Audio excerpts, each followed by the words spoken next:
গর্ভাবস্থার প্রথম 3 মাস হলো প্রত্যেকটা মেয়েদের জন্য খুবই ভাইটাল সময়। এই সময় সামান্য ভুলের জন্য মিসক্যারেজ হয়ে যাওয়া বা প্রেগন্যান্সি ক্ষতি হওয়া সম্ভাবনা সবচেয়ে বেশি থাকে। তার জন্য এই 3 মাসটি প্রত্যেকটা মেয়েকে খুব সাবধানে থাকতে বলা হয়। সেক্ষেত্রে এই সময় কি করবেন কি করবেন না, চলুন এই বিষয়ে 5টি পয়েন্টের কথা আলোচনা করব। এই 5টি ভুলেও করবেন না, তার সঙ্গে সঙ্গে এই সময় যে জিনিসগুলো অবশ্যই করবেন, ভিডিওটা স্কিপ না করে শেষ পর্যন্ত দেখুন। আশা করি আপনার জন্য অনেকটাই হেল্পফুল হবে এবং ভিডিওটা ভালো লাগলে, ইনফরমেটিভ মনে হলে বেশি বেশি করে শেয়ার করুন, একটা লাইক করুন এবং পারলে চ্যানেলটাকে সাবস্ক্রাইব করে পাশ থাকুন। চলুন ভিডিও মন বেশি দেওয়া যাক। নমস্কার, দেশকোণ পঞ্চুর আরেকটি নতুন ইনফরমেটিভ ভিডিওতে সবাইকে অনেক ওয়েলকাম, অনেক অনেক ভালোবাসা। তো দেখুন, সাধারণত যারা প্রথমবার প্রেগনেন্ট হয়েছেন বিভিন্ন জিনিস রয়েছে যারা কিন্তু জানেন না, আর যার কারণেই এই সময় প্রায় অনেকের ক্ষেত্রে মিসক্যারেজ হয়ে যাওয়া বা ঠিক সময়ে বাচ্চার হার্টবিট না আসা বা বাচ্চা গ্রোথ না হওয়া, এই ধরনের সম্ভাবনাটা কিন্তু সবচেয়ে বেশি হয়ে থাকে। তো এই সময় স্বাভাবিকভাবে যে 5টি ভুল আপনি কখনোই করবেন না, এই 5টি কমন ভুল কিন্তু প্রায় বেশিরভাগ জনই করে থাকে, যার জন্য এই ধরনের সমস্যা কিন্তু হয়ে থাকে। তো এই সময় বিশেষত আপনি যখন থেকে বুঝতে পারলেন যে আপনি গর্ভবতী, এই সময় থেকে সাবধান হয়ে যান এই কয়েকটা জিনিস নিয়ে। কী কী? প্রথমত, আপনি প্রেগনেন্ট হয়েছেন, তার জন্য অনেক অনেক কংগ্রাচুলেশন বা অনেক অভিনন্দন আপনাকে, অনেক শুভেচ্ছা আপনাকে। ভালো থাকবেন এবং যে ভুলগুলো বলছি সেগুলো কখনোই করবেন না। তার মধ্যে প্রথমত হলো, এই সময় প্রেগনেন্সির প্রথম মাস থেকেই ফলিক অ্যাসিড আপনি নিচ্ছেন কি না এটি অবশ্যই লক্ষ্য রাখুন। ফলিক অ্যাসিড মানে ট্যাবলেট ফলিক অ্যাসিড খাওয়া খুবই জরুরি, কারণ আপনি যখনই প্রেগনেন্ট হন আপনার গর্ভে বাচ্চা আসে, আর সেই বাচ্চাটা কিন্তু আস্তে আস্তে করে বড় হতে শুরু করে।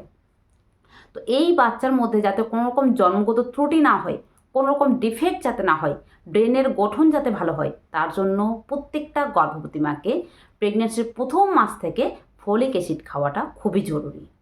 এক্ষেত্রে আপনি যদি গর্ভাবস্থায় ফলিক অ্যাসিড খেতে ভুলে যান, তার কারণে কিন্তু বাচ্চার জন্মগত ত্রুটি হওয়াটা দেখা দিয়ে থাকে। তার জন্য এই ভুলটা কখনোই করবেন না। আপনি এখনও পর্যন্ত না নিয়ে থাকলে ডাক্তারবাবুর কাছে যান এবং অবশ্যই ফলিক অ্যাসিড খান। 2 নাম্বার, প্রেগনেন্ট হতে না হতে স্বাভাবিকভাবে এই সময় খুব একটা যে শরীর খারাপ লাগে তেমনটাও হয় না, শরীরটা বেশ ফ্রি লাগে। কিছু কিছু সময় শরীর খারাপ লাগলেও কিছু কিছু সময় বেশ একদম এনার্জেটিক মনে হয়। তো এই সময় স্বাভাবিকভাবে কিছু কিছু কাজ আমরা কিন্তু সবাই করে থাকি কম বেশি বাড়িতেই। কোনো জিনিস তোলা, ঝুঁকে কোনো কাজ করা বা সিঁড়ি দিয়ে বেশি ওঠানামা করা, এই জিনিসগুলো করে থাকে। তবে ভুলেও কোনো ভারী জিনিস তুলবেন না, ঝুঁকবেন না, বেশি ঝুঁকে কোনো কাজ করবেন না এবং সিঁড়ি দিয়ে বেশি ওঠানামা করবেন না। এই সময় আপনার ক্ষেত্রে 2 কেজি বা 3 কেজির মতো জিনিস তোলাটাও কিন্তু আপনার ক্ষেত্রে মিসক্যারেজের কারণ হতে পারে।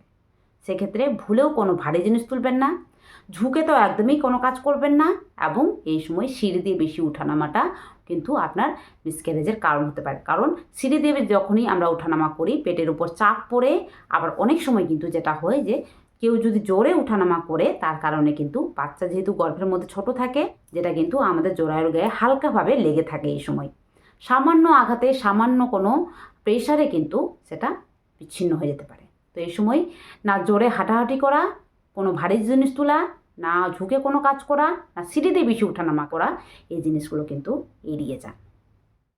3 নাম্বার, প্রেগনেন্ট হওয়ার আগে কোনো ধরনের মেডিসিন খাচ্ছিলেন, যে মেডিসিনগুলো হতে পারে আপনার থাইরয়েডের জন্য বা হতে পারে সুগারের জন্য বা আপনার মাইগ্রেশনের কোনো প্রবলেম রয়েছে, বিভিন্ন কারণের জন্য আপনি হয়তো মেডিসিন খাচ্ছিলেন।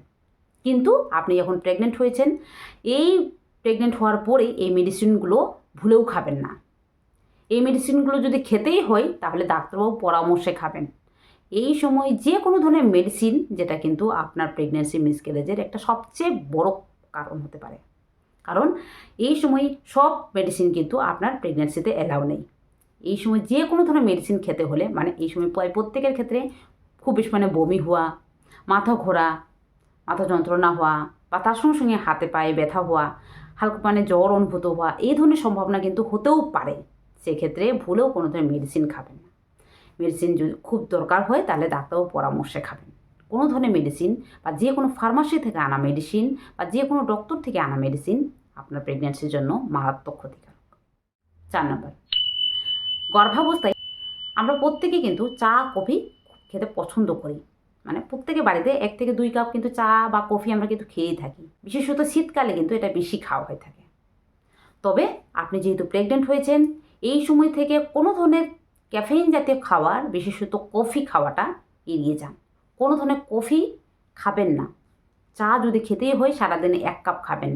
এই ক্যাফেইন জাতীয় খাবারগুলোও কিন্তু মিসক্যারেজের একটা কারণ হতে পারে। তো এই সময় কোনো ধরনের ক্যাফেইন জাতীয় খাবার খাবেন না, বা অ্যালকোহল বা কেউ যদি ধূমপান করে থাকে তার থেকেও ডিস্ট্যান্স মেনটেন করে থাকবেন, মানে তার থেকে দূরে থাকবেন। অনেক সময় কেউ যদি ধূমপান করে থাকে সেটা থেকে কিন্তু আপনার বাচ্চার ক্ষতি হতে পারে। এবং এই সময় খাওয়ার কি খাচ্ছেন সেটাও কিন্তু খেয়াল রাখবেন। এই সময় প্রায় প্রত্যেকে জানেন আনারস এবং পেঁপে খাওয়াটা একদমই অনুচিত, কারণ আনারস এবং পেঁপে মিসক্যারেজ ঘটাতে সাহায্য করে। তার সঙ্গে সঙ্গে এই সময় কাঁচা যে কোনো খাবার, বা যেমন কাঁচা ডিম সেদ্ধ, হাফ বয়েল ডিম সেদ্ধ বা কাঁচা মাছ মাংস, এগুলো ভুলেও খাবেন না। পুরোপুরি সিদ্ধ করে তবেই খাবার খাবেন। কাঁচা যে কোনো মাছ মাংস ডিম, বিশেষত ডিমটা কিন্তু এই সময় বেশি পরিমাণে খাবেন না। বেশি পরিমাণে ডিম খেলে গা বেশি গরম হবে, কারণ ডিম আমাদের গাকে গরম করতে সাহায্য করে।